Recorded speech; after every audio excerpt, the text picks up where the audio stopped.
Eccoci qua cari telespettatori, come vi dicevo siamo nel nostro angolo della finanza, dell'economia, degli aggiornamenti con Stefano Zara, il nostro esperto. Ben ritornato qui con Buongiorno. noi.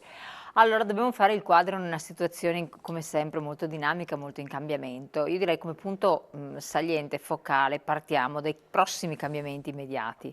Rinnovo del Parlamento europeo, elezioni, consiglio, insomma, cosa succederà tra non molto, ma le ripercussioni che potrebbero esserci, soprattutto a ricaduta Sì, sotto il profilo finanziario, economico per la realtà Europa, Italia e anche però mondiale, perché l'Europa qualcosa conta, no? diciamo, i mercati finanziari hanno tre, chiamiamoli motori in proprio, comunque tre grosse sfere di influenza, no, che ne determinano l'andamento. Uno è il ciclo della liquidità, quindi i tassi, la congiuntura, quindi il ciclo economico, e poi il terzo, la situazione politica.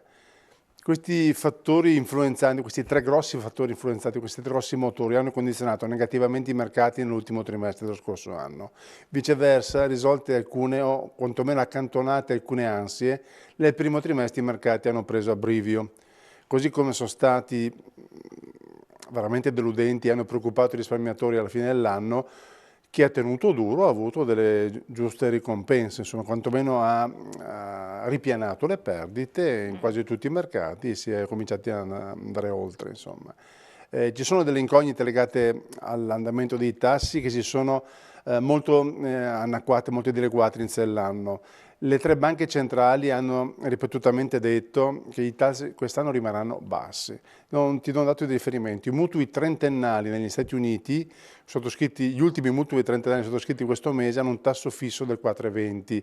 A fine dello scorso anno il tasso fisso a 30 anni era del 4,80.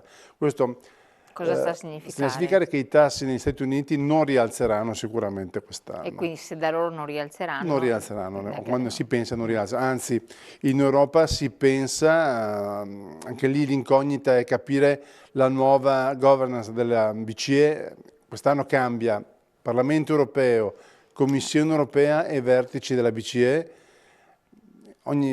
capita ogni 40 anni che ci sia un avvicendamento di massa così complesso e articolato, quindi le tre grandi istituzioni cambiano e bisogna capire poi se le scelte che chi subentrerà adotterà saranno coerenti col recente passato o se rappresenteranno un momento di discontinuità. Bisogna capire molte cose. Per il momento il mercato si è preso una pausa di relativa tranquillità, ha recuperato alcune posizioni sulla forza del fatto che la congiuntura del mondo, cioè l'economia nel mondo continua ad andare molto bene, soprattutto negli Stati Uniti, gli utili aziendali confortano l'andamento e i rialzi di borsa, le dichiarazioni e la guerra commerciale su Stati Uniti e Cina è l'ultimo grande grosso punto di domanda in queste ultime settimane, capire in che termini e di che misura sarà questo compromesso, però fondamentale, insomma. Questo riguarda il Bene. ciclo economico. Perfetto.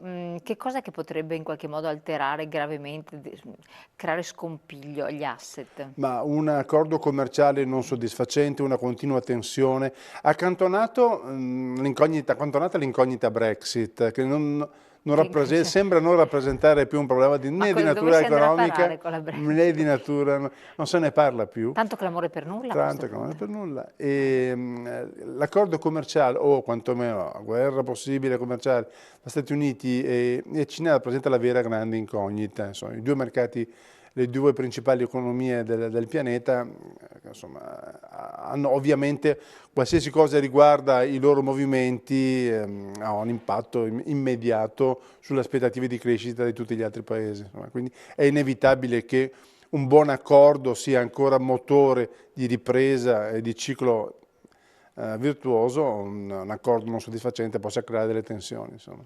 Chiaro. Tornando sempre al discorso dell'Europa, come sta andando? Quindi Brexit non più di tanto, Sembra che non la sembrano calcoli disturbare. più nessuno. E questa è sconvolgente comunque. Certo. Com'è possibile questo? Allora una presa in giro, è un po' come il discorso dello spread, con tanto parlare, tanto clamore, poi alla fine si placa il periodo di moda dello spread, il moda della Brexit, sono come delle tendenze, però non creano nessuna ripercussione. Questo Il che lascia fatto che strano.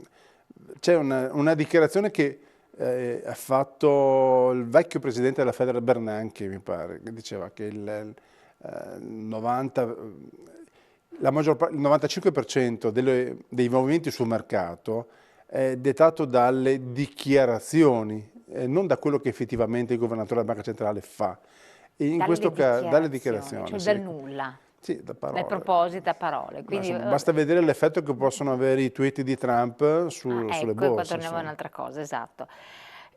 Gli Stati Uniti stanno attraversando un periodo molto florido, 10° anno, beh, insomma, la crescita del dopoguerra mai più lunga. esatto, Sì, mai stata così poca sì, disoccupazione, bisogna risalire sì. veramente a degli decenni fa, quindi ottima situazione di rilancio economico, quindi tutto sommato il protezionismo attuato, la chiusura, i dazi hanno giovato, che sembrava invece che potessero anche in qualche modo compromettere delle stabilità finanziarie Ma di loro hanno grosse una crescita multinazionali. intorno al 3%, con un'inflazione all'1,5%, quella core è ancora più bassa, quindi hanno crescita, piena occupazione e bassa inflazione, cioè una crescita senza inflazione è una cosa che non si studiava sui libri, Quindi vuol si dire che studiava al Trump tutto contrario. sommato ha fatto del bene al suo Vuol paese. dire che l'effetto combinato tra globalizzazione e tecnologia ci consente crescita con bassa inflazione. Non è una crescita condivisa, perché Stati Uniti e Cina crescono a velocità, vuoi per modello economico, vuoi per modello di crescita, vuoi per Molto diversi. molto diversi dalla Però crescita in crescono, Europa. Crescono, crescono.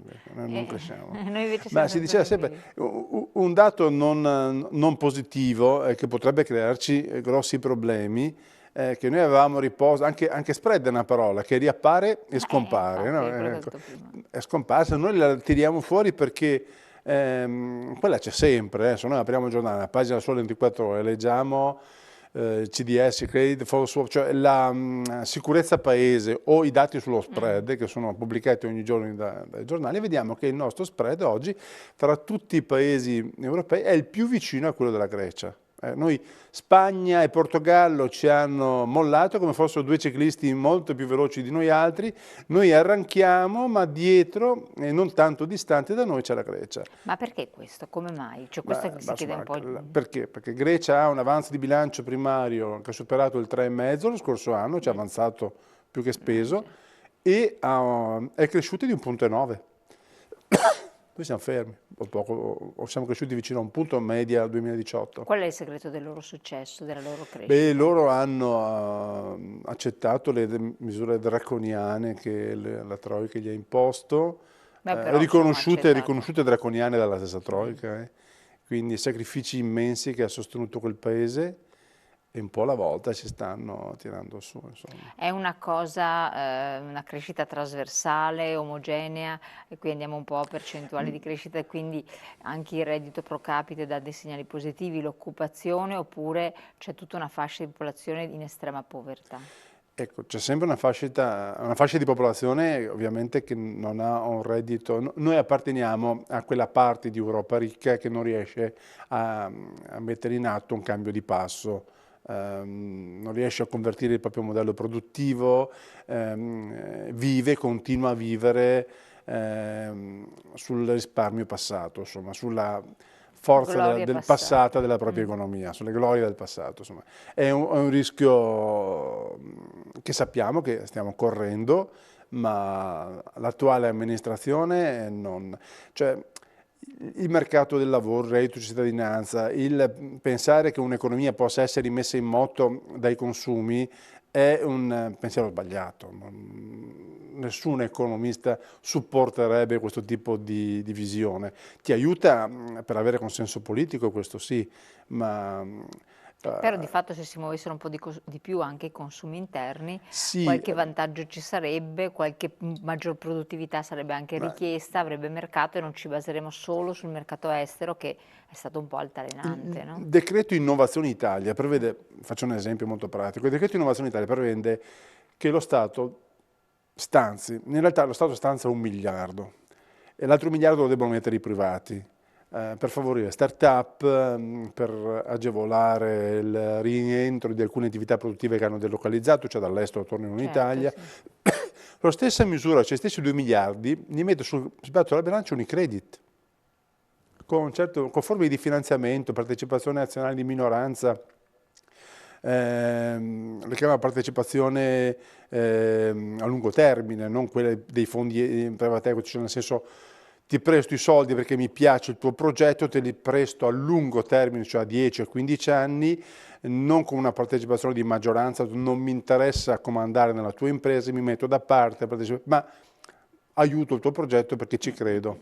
Queste forme che sono molto diffuse nei paesi anglosassoni stanno cominciando ad essere merce e materia anche per noi altri, proprio perché abbiamo sempre detto che le banche, visto che i tassi sono a zero e non potranno più ricavare la loro redditività dal loro modulo tradizionale di fare, prestare denaro e investire denaro, dovranno essere parte attiva del ciclo economico. Parte attiva del ciclo economico vuol dire entrare nelle aziende in cui credono e hanno strumenti per poterne valutare la bontà, mettere a disposizione i loro expertise, quindi aiutare anche l'azienda con la vera consulenza, e tutto questo sistema non dà effetti dall'oggi al domani, ha effetti se va bene nel medio e lungo termine, un po' come i consumi. Sì, Poi l'azienda che va bene si ingrandisce, certo. assume, aumenta e quindi segue il mercato del lavoro riparte. Noi abbiamo un mercato del lavoro che è fermo, oppure si muove in misura fisiologica, i contratti a tempo determinato diventano contratti a tempo indeterminato, ma di quella misura fisiologica che non ti dà la percezione di un paese che è ripartito, che ha cambiato passo. Tutti cominciano a parlare che comunque la formazione è importante, quindi dalla formazione cosa vuol dire? Si dice da una vita Si questo. dice da una vita poi non si fa Esatto, un bel infatti, niente. infatti. Insomma. Quando un paese, se vuoi veramente capire che un paese, o se vuoi veramente vedere se un paese ha cambiato passo, devi capire quanti soldi veri, dà alla ricerca e al suo sistema scolastico. Non c'è altro sistema, E da sono noi? tutte balle. Da noi siamo, ovviamente se c'è da tagliare, si taglia la ricerca e si taglia sul sistema scolastico. Noi Perché veniamo, forse la resa è più a lungo termine, perché non e è soprattutto non ti immediata. penalizza a livello elettorale. Se tu tagli la scuola, avrai gli insegnanti che mugugnano, se tu tagli la ricerca, ma non se ne Percentuali accorge molto quasi basse. nessuno, non dà consenso elettorale. Tutto il resto, quindi noi siamo un paese che vive sempre, che ha il fiato corto, no? Quindi chi prende in mano il timone è troppo preoccupato di ottenere e di mantenere consenso rispetto a altri tipi di scelte. Ritornando agli scenari internazionali, vediamo la Cina, come si sta comportando, quali sono le prospettive, soprattutto alla luce di una posizione sempre più rigida degli Stati Uniti. E poi delle passo avanti che ha fatto del corridoio, no? che sta avanzando. La via della seta. La via della seta. C'era un bell'articolo oggi, mi pare sul Corriere, che diceva che la Cina sta anche finanziando i paesi coinvolti in questa sua via della seta. Li sta finanziando, qualche osservatore diceva, beh, li sta finanziando, Cioè si poi... compra il debito sostanzialmente. Bravissima. Come Poi da attenzione noi. che questi paesi diventano debitori, quindi sostanzialmente Mette le zampine dentro. mette lo zampino dentro, però da quello che si vede sostanzialmente la Cina è ben disposta non ha alcun interesse a creare ecco, questa immagine di creditore aggressivo, quindi molto disponibile alla rinegoziazione del debito, a ridiscutere e rivedere i parametri del debito. È troppo importante per lei mantenere un atteggiamento positivo, cioè si può essere anche con gli Stati Uniti, si può essere rivali, ma alla fine si deve fare business assieme. Sono due economie talmente compenetrate tra di loro, ma talmente compenetrate.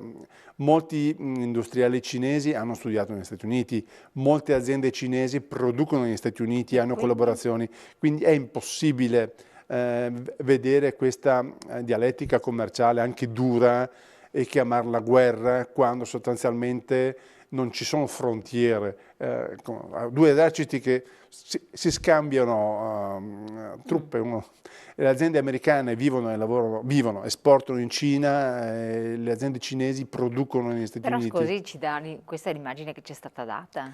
Sì, l'immagine è molto semplicistica, la semplificazione porta approssimazione e non è la globalizzazione ha creato, non un mondo senza barriere, ma il mondo ideale è un mondo senza barriere, poi la politica da sé ci pensa a complicare le cose e le crea. Nel momento in cui politica ed economia riusciranno a trovare l'economia serve alla politica, senza Vabbè, benessere certo, diffuso infatti. non La politica fa ben c'è, poco, si no? combina ben poco, insomma, quindi Infatti. Un'altra cosa, per quel che riguarda il nostro paese, sembra che ci sia una maggiore occupazione e sembra che lo stato di povertà assoluta sia diminuito. Si parla anche di reddito medio più interessante o no? ma il livello, il reddito, la forchetta del reddito, no? Cioè, stabilisce sostanzialmente che il reddito minimo al di sotto del quale inizia uno stato di indigenza sia intorno agli 840 euro mensili netti per famiglia. Diciamo che il reddito medio in Italia è intorno ai 1400 euro al mese, 1440 euro al mese. Ehm, Attenzione che poi noi abbiamo una disoccupazione intorno al 30% per fasce d'età, quindi intorno al di sotto dei 30 anni abbiamo una disoccupazione vicina al 45%, al di sopra comunque una disoccupazione media che rimane ancora tra il 10 e il 12%. La muoviamo poco ed è difficile pensare che le aziende, sia nel pubblico che nel privato, possono cambiare molto questi parametri se la crescita non c'è, se c'è stagnazione sostanziale, insomma. Quindi prospettive cioè nell'immediato, nel breve termine, cosa... Beh, l'incognita, abbiamo ancora una grande capacità di poter creare cose nuove, cioè l'Italia è percepita all'estero come una nazione che ha delle risorse inaspettate, alla fine riesce sempre A a salvarsi. salvarsi. È altrettanto vero una considerazione di questo tipo, noi siamo l'unico paese che non è riuscito a cambiare passo in questi 8-9 anni di tassi a zero. Quindi vuol dire in un momento unico dal dopoguerra in cui il denaro costa molto poco, in questo noi cresciamo, abbiamo mantenuto la nostra crescita impercettibile e abbiamo utilizzato questa maggiore disponibilità comunque per pagare i debiti. Chiaro. Non abbiamo generato un flusso di ricchezza, non abbiamo fatto sì che l'azienda Italia abbia prodotto utili tali per aumentare la spesa in ricerca, per aumentare e migliorare i E quindi ai servizi, noi per non è che creare. possiamo Quindi muovere tutto. ci troveremo ad affrontare il problema in una congiuntura più sfavorevole e là Ecco. i problemi ci saranno. Ai noi, ai noi. Allora, detto questo, dobbiamo riaggiornarci perché non possiamo anticipare troppo perché le cose Cambiano di giorno in giorno. cambiano di giorno in giorno. Allora, grazie a Stefano Zara, grazie a voi Prego. come sempre di averci seguito. La nostra trasmissione si chiude qui. Io come sempre vi rinnovo l'appuntamento a domani e poi guardate le nostre puntate sul web. Grazie. Arrivederci.